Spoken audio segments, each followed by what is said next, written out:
I watched another Dracula film. It wasn't Dracula 3000, unfortunately. Oh. This film was nowhere near as good as that. This is Dario Argento's Dracula. The famous Italian 70s horror filmmaker. Yes. So Dario Argento has directed like the Bird of a Crystal Plumage. He's directed Suspiria, Inferno, Deep Red, loads of Cat O' Nine Tails. I think he directed. Yeah. He's directed like a shitload of these really big Galileo thrillers. Do you know he actually made a film and all that everyone hated called Galileo, which had Adrian Brody in? No. And it was basically him just vamping like his 70s work, but it was completely ridiculous, but not in a good way.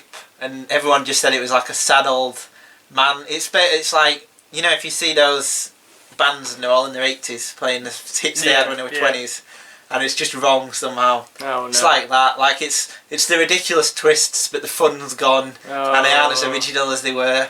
Oh. So I'm assuming in order to recoup from, because that was his film before Dario Argento's Dracula, which should always be called that because it makes it more ridiculous. Dario Argento's Dracula. Yeah. So I was thinking it's not Dario Argento's, it's Bram Stoker. Do you know though that some company owns the rights to the film Dracula and refuses to give them out? So there are no films called Dracula. They all have to have that. Like they want it to call Bram Stoker's Dracula just Dracula, but they won't ever let that because of that film. That film Nosferatu. Oh yeah. Was called Dracula. But they had to change it, and then they sued the makers of Nosferatu for loads of money. But and now they refuse to give the name out. So what about like the Universal ones? Because they're all called Dracula. That must be the company that has it. Yeah. One company has it, and that's why all the other ones have stupid prefixes. Oh, that makes sense. Yeah. So this isn't even like the look of this film is worse than them horror films. Oh. No, horror films are great. I meant like how cheap the sets and stuff are. That's fair. Not like just the look. Obviously they have that lurid sort of brilliant hype, but yeah. So it's the same fucking story as the other film, but it's basically the exact same story. You know, he goes to Dracula. Dracula makes him a vampire, and then shit happens. Who cares about the story of this one? This film is just the worst piece of shit I think I've ever seen. Wow. Like, it's the main problem with this film is there's lots of so bad it's good films like Birdemic. And The Room. And The Room, Ben and Arthur, which you still haven't seen.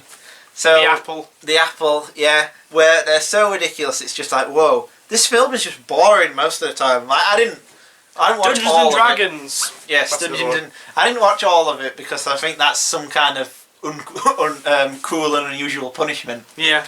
I only watched... But did you say cool and unusual? Cool, yeah, it's cool, man. It's cool. The punishment's cool, but it's unusual. Okay. Yeah. So, this film is just... I kept skipping forwards, but there's loads of dialogue scenes that go nowhere. Loads of bizarre attempts to be scary that aren't. There's a lot of scenes of Harker researching Dracula by being in a library reading books. Oh, God. And some of it's with voiceover, I think, and some of it isn't. Some of it's just, like, on the page. Yeah. Which, this film makes Bram Stoker's Dracula, or Francis Ford Coppola's Bram Stoker's Dracula, look like a fucking masterpiece. Jesus. Like, this film is just so awful. But what I can't get is, do you think, like, you obviously watched a little bit of it, and it was horrible, wasn't it? Yeah. Like, the effects to make him look like he's going quicker are literally just... Yeah. Like, fast frames, and, like, the CGI blood looks just wrong. It's like probably the worst version you can do of a story. Yes. Yeah, like you say, all the sets are so overlit. Yeah. Like, you know, when you think of Dracula, think dark, moody, gothic, misty. There's a creepy atmosphere. Yeah. Unsettling atmosphere. Not like, we'll put a light there, and we'll put one there. It almost looks like a student lit the set. Well, this is the thing, like, it was just, some of it is so overlit you can't really, it just looks like you can barely tell what's happening. Yeah, no, you're right, yeah. Every single scene is just lit so you can see literally everything. It looked like an episode of Hollyoaks. Exactly, it's like, it's that level. And like, this, like, Rutger Hauer is in it as Van Helsing, and he just looks drunk. They've drenched him up from the gutter. Yeah. I was in Blade Runner! He was also, though, in Hobo with a Shotgun. Oh, he was all about that classic. Yeah, and he's been in nothing. But and the Hitcher and Blade Runner, are the only semi-reputable films he's been in. Yeah. And his whole career now is based on shit like Hobo. He is like, I don't know, like Danny Trejo. He is a little bit in here. He is basically just, the only career I have is an ironic one. Yeah. But he's not even like Danny Trejo levels of, because Danny Trejo, I think, you know, he knows. He's quite knowing, yeah. But he's also gets roles in like Heat and Breaking Bad and stuff. Rutger Hauer's nothing. What's Rutger Hauer? No one knows who he is. Well, now he's just, oh god, it's pretty sad, I think. I think it is. His career. Yeah. Because I think he's a good actor. Like, he can be, yeah. He's obviously in Blade Runner, he's quite great good. in Blade Runner, yeah. Yes, but no, not in this. He just looks just bored and drunk. Bored and drunk. Yeah. Now, obviously, we're not trying to say if there is a lawyer there that Rutger Hauer was drunk on set. We're not going to claim. Say that, yeah. We're not going to claim to know how much we weren't he actually drank. there. Yeah. If he drank enough to kill a child, we don't know. We just we don't know. We don't know how drunk he was, or if he was drunk, but mainly how drunk he was, because he clearly was. But but do you think Dario Argento, who was a master filmmaker, just turned up and just didn't give a shit, and just said, "Fuck, just do what you want," or do you think he thought? Because like with Francis Ford Coppola, who did Bram Stoker's, on Twixt apparently he was like, "We're making a movie," and was really engaged. Which makes it, I think, even sadder that the Twixt is terrible. Some shit, yeah. But yeah, apparently on set he was like, this behind the scenes stuff, and like everyone involved was like, he was really enthusiastic. Really? Yeah, like on all his films, he's known for just loving like working and being like, yeah, we're gonna make this, and this is it's great, everything's going great, and like he really cared. Do you think Dario Argento just thought like? I don't think Dario Argento cared. No. I think clearly what we're dealing with. A man whose prime had long since passed, faded into cultural irrelevance. Yep. Interesting. I was, you don't like this. It's nice story. Reading on Wikipedia, his career died down after one of his films went straight to DVD and had a controversial scene where his daughter get raped. Because his daughter's an actress and he directed a scene with her in, and people found it so disgusting, it got like just slaughtered, and like that pretty much killed his career apparently. Oh. Yeah, his daughter's actually fairly well known. She's called Asia Argento. Asia Argento sounds like a type of perfume. Yes. But she's like a type of car.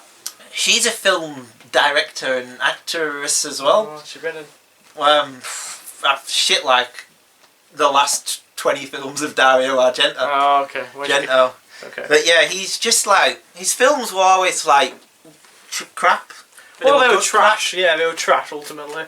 Bird of a Crystal Plumage is a classic, but it is trash. Like it's a murder mystery, but he does basically like Brian De Palma films. Yeah. Like Brian De Palma ripped off a lot of what he did, but both of those I suppose. Rip off Hitchcock. Neither of those have a career anymore. No, that's true. Yeah, Brian De Palma. What's Brian De Palma doing these days? Brian De Palma, after Bonfire of the Vanities, couldn't find work. Now he directs trash. It's like, what's happened? Like maybe building your career on a bedrock of shit wasn't. Maybe it wasn't the best career move. Yeah. Exactly. Maybe they should have invested in making great films, but. No, Dario Argento's Dracula is just a 1 out of 10 because it isn't even. Wow. I don't think it's enjoyable. Like we talked about Sharknado 2, which had a lot of entertainment value, even though it was trash. So that was a 1, but also enjoyment level was like a 6. This isn't even. There's the bits that are enjoyable are so far between each other that it isn't really worth watching. And like, if you're gonna be. This feels just so monotonous to sit through. I bet, yeah. I could not have watched all nearly 2 hours of it. And also, the ending, where the puff of smoke becomes a wolf and comes to the screen. Yeah, that's horrible. What were they thinking? Like, did they really think they were going to get a... Like a jump scare? Yeah. No, I thought like Dario Argento's Dracula 2. Oh, sequel. Yes, Dario Argento's Dracula 2. Dario Argento's Dracula 2. Yes. Jesus Christ. But no, I wouldn't recommend anyone watch this. If there's like a supercut online of the funny CGI moments, that's worth watching. But it's just amateurish was what surprised me most. I thought this would be one of them films where everything's like really serious. No, And it's bad because the dialogue is funny or something. Like, there are elements of that in Bram Stoker's Dracula, or Francis Ford Coppola's Bram Stoker's Dracula.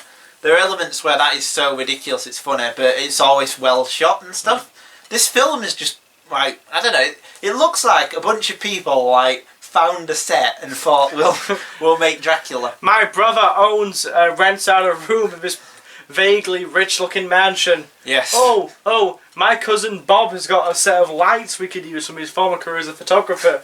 Oh, quick, get that. Oh, I found this hack filmmaker in the dumpster. He's called Dario Argento. He made movies back in the 70s. Yes. He's not done anything recently. Oh, clean him up a bit, give him some coffee, get him sober, put him at the camera.